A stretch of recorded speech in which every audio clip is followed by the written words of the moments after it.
Today we're going to be showing you how to set up and use the Stratagem EH4. The Stratagem consists of two main kinds of sensors. We have the BF6, the magnetometer,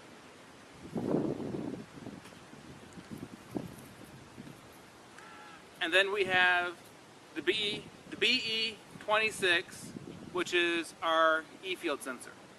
We also have the AFE, or analog front end, which is just gains and filters. The Stratagem system also includes a console. The console is where the data logging happens, and we will show you this part of the system later. The first step we're going to do here today is what we call the parallel test. This is a very important diagnostic tool to help you determine if your Stratagem EH4 is working properly or not. We recommend doing this at the beginning of each day and at the beginning of each survey, or when you're having troubles with your instrument. The parallel test consists of laying out your two E-dipoles, your electric field sensors, in the same direction on the same physical stakes, and then laying out your two H sensors, your coils or magnetometers, or magnetic field sensors, in the perpendicular direction, but both H sensors are parallel to each other in the same direction. This is so that we have the same signal going into both E-field sensors and the same signal going into both H sensors. This way we can better diagnose if something's gone wrong with one of the channels and not on the others. The dipole length on the Stratagem is not critical, but you do need to accurately measure your X dipole and your Y dipole using a tape measure. And the maximum dipole length on the Stratagem is 50 meters. Now I'm going to connect the BE26, which is the electric field sensor, to the AFE.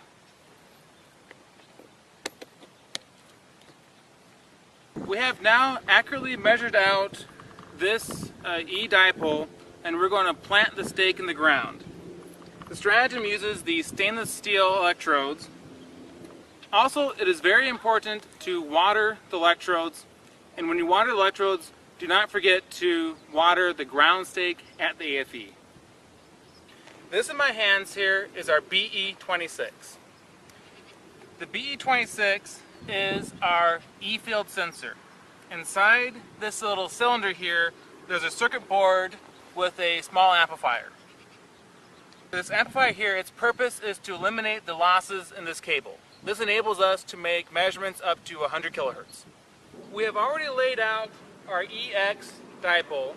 Now, because we are doing the parallel test, we're going to lay out our EY dipole on the exact same stakes.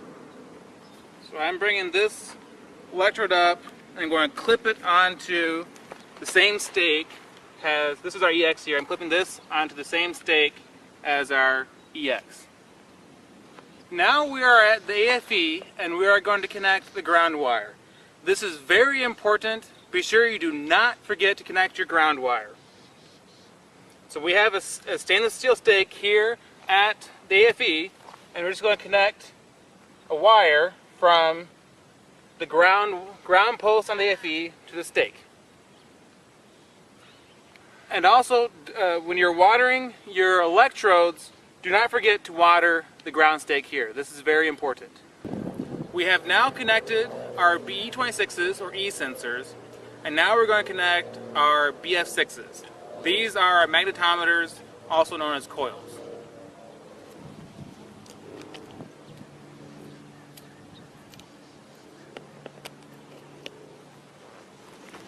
Now that we have laid out our BE26s, or E sensors, before we can lay out our H sensors, our magnetometers, we need to know what the azimuth or the bearing is of our E-line.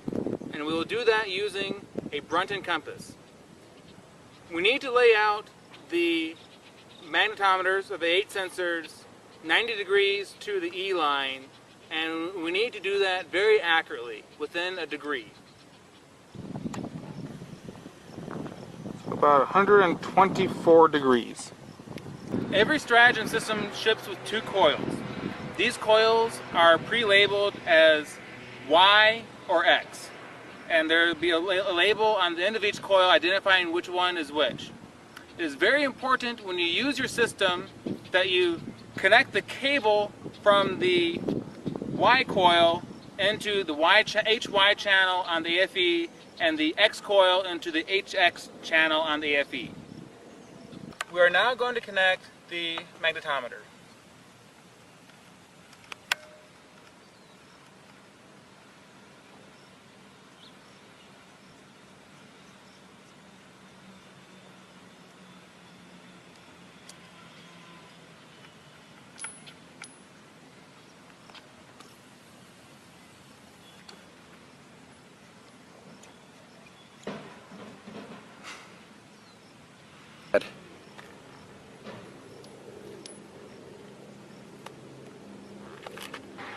When we laid out our E-dipoles, we accurately measured the azimuth or the bearing of our dipoles. Now that we've set our coil out, we need to accurately place this coil 90 degrees to our E-sensor. And we do that using a Brunton compass. So I've set the coil down somewhere approximately 90 degrees from our E-sensors, and now I'm going to more accurately place it using the Brunton compass. I laid out the E-sensors at 124 degrees. So that means I now need to align the coil at either 34 degrees or 214 degrees. That's 90 degrees from the 124, which is our E-sensor.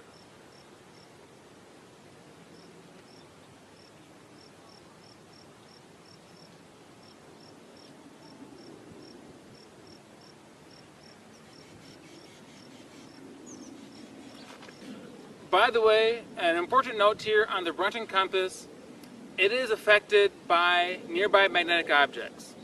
This means both the coil and any magnetic objects on yourself, in particular belt buckles.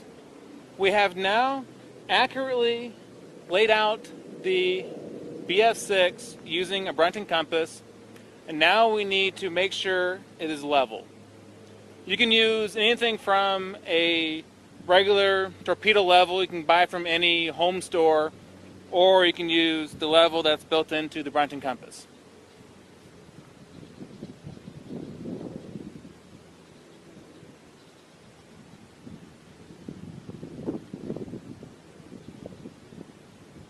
We have now leveled this coil.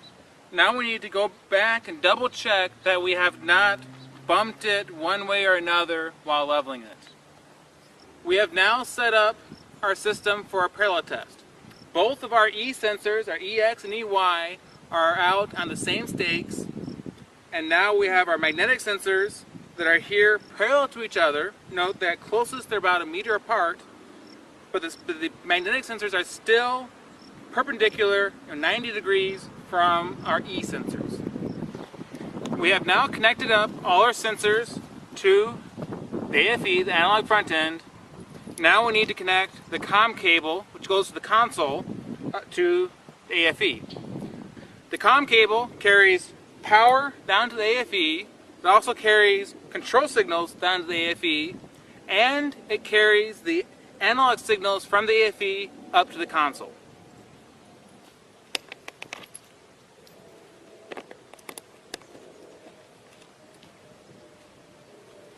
So we have now set up our sensors. So now I'm going to show you how to use our software. First, we need to create a new survey. We do this from the DOS prompt. From within an empty directory, we simply run imagem.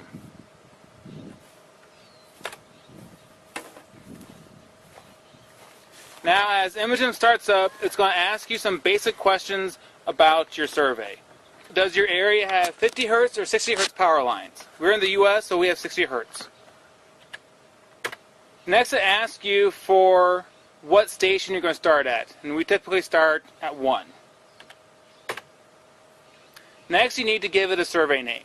Now, note this is DOS, and so we need to limit it to 7 characters.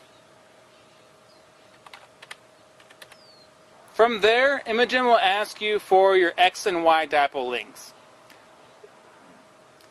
This you can change before your first station. This just gives it a starting point for your first station. And so you just give it some approximate starting numbers. And I'm telling it 20 meters for both X and Y dipoles. And then Imogen will copy all the calibration files over to your survey directory. Finally, I ask you if you're using low-frequency sensors. In a standard Stratagem system, you would say no.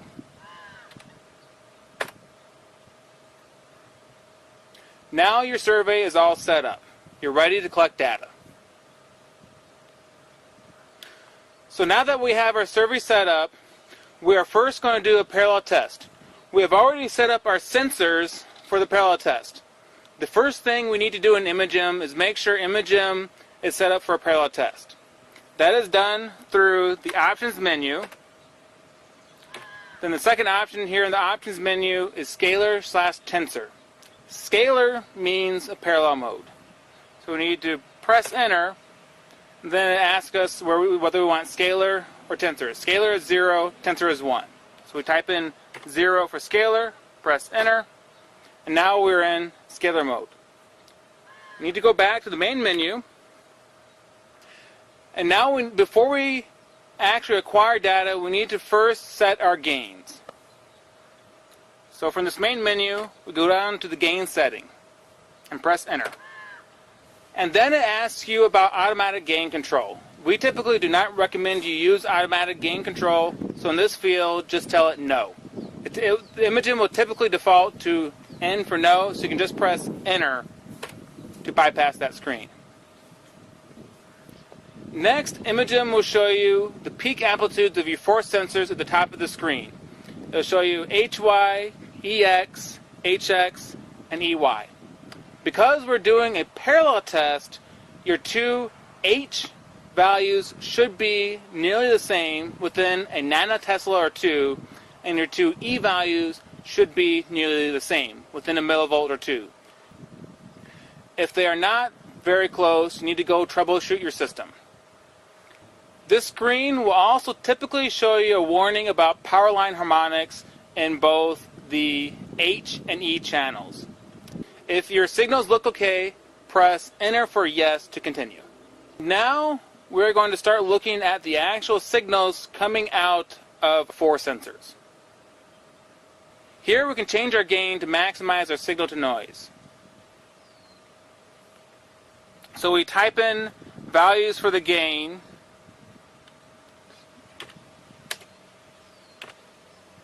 and press enter. And now Imogen will collect a new set of time series. What I just did here was adjust my gains so that I can see my signals clearly from my 4 channels. Now that we're able to see our 4 signals, we now need to look at the signals and verify our system seems to be working properly. What we are looking for here is that our 2 H signals look very similar. In fact, they should be nearly identical. The same goes for our 2 E sensors. The 2 sensors should be, our 2 signals should be very close to identical. Now we press enter or escape to go to the next screen.